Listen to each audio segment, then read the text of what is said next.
how to get your minor, diminished, and augmented chord from any major chord. For example, you take your C major, this is your C major.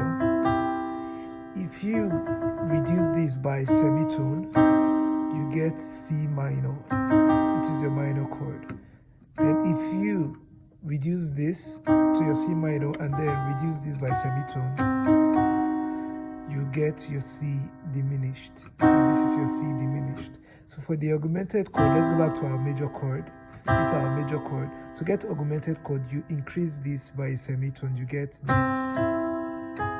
And this becomes your C augmented chord.